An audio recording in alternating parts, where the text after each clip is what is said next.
ललई छठ माता की जय। दोस्तों, आज मैं आपको ललई छठ की पूजा विधि, ललई छठ किस दिन मनाया जाएगा और उसकी 6 छोटी छोटी कहानियाँ मैं सुनाऊंगी। 2025 में ललई छठ 24 अगस्त दिन रविवार को है। इस दिन बलराम हल और ललई माता की पूजा की जाती है। यह व्रत भाद्रपद महीने की कृष्ण पक्ष की षष्ठी तिथि को मनाया जाता है। षष्ठी तिथि 24 अगस्त को सुबह 7:51 पे शुरू होगी और 25 अगस्त सुबह 5:30 पे समाप्त होगी। यह व्रत उदया तिथि से रखा जाएगा, यानी 24 अगस्त को मनाया जाएगा। यह व्रत मुख्य रूप से उत्तर भारत में मनाया जाता है। महिलाएं द्वारा संतान की लंबी आयु और सुख समृद्धि की कामना के लिए रखा जाता है। इस दिन हल चली हुई चीज़ों को नहीं खाते हैं और भैंस के दूध का सेवन करते हैं। आइए शुरू करते हैं कहानी। पहली, एक ग्वालिन ललई छठ के दिन गाय का दूध दही बेचने गई, लेकिन उसने भैंस का दूध दही बताकर बेच दिया। इससे उसके 5 पुत्र मर गए।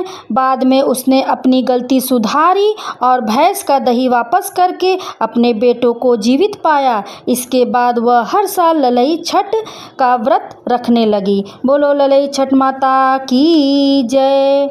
दूसरी कहानी, 2 देवरानी जेठानी सलोनी और तारा ने ललई छठ का व्रत रखा। सलोनी ने कुत्ते को खीर खिलाई, जबकि तारा ने कुत्ते को मारा। कुत्ते ने अगले जन्म में तारा के पुत्र रूप में जन्म लिया और वह हर साल ललई छठ के दिन मर जाता था। तारा ने अपने सपने में कुत्तों से सुना कि यह उसके बुरे व्यवहार का परिणाम है। उसने हल से जुता हुआ अन्न और गाय का दूध दही खाना छोड़ दिया और होली की राख चढ़ाई, जिसके बाद उसकी संतान जीवित हो गई। बोलो ललई छठ माता की जय। तीसरी कहानी, कंस ने देवकी के 7 बच्चों को मार दिया था। देवकी ने ललई छठ का व्रत रखा और उसके बाद भगवान कृष्ण का जन्म हुआ। इस घटना के बाद से ललई छठ का व्रत संतान की रक्षा और दीर्घ आयु के लिए रखा जाता है। बोलो ललई छठ माता की जय। चौथी कहानी, पांडवों ने जुए में अपना सब कुछ हारने के बाद श्री कृष्ण के कहने पर द्रौपदी ने ललई छठ का व्रत रखा। इसके प्रभाव से उनके सारे कष्ट दूर हो गए और उन्हें उनका राजपाट मिल गया। बोलो ललई छठ माता की जय।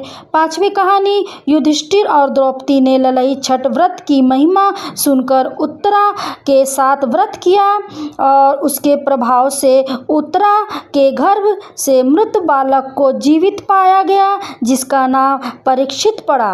बोलो ललई छठ माता की जय। छठी कहानी, ललई छठ को बलराम जयंती के रूप में भी मनाया जाता है। इस दिन भगवान कृष्ण के बड़े भाई बलराम का जन्म हुआ था। बलराम जी का प्रमुख शस्त्र हल और मूसल है, इसलिए उन्हें हलधर भी कहा जाता है। बोलो ललई छठ माता की जय। ये सभी कहानियाँ ललई छठ व्रत के महत्व और महिमा को दर्शाती है। इस व्रत को संतान की लंबी आयु और सुख समृद्धि के लिए रखा जाता है। माता ललई छठ माता की जय। दोस्तों, अगर हमारा वीडियो अच्छा लगे तो लाइक एंड सब्सक्राइब करिएगा।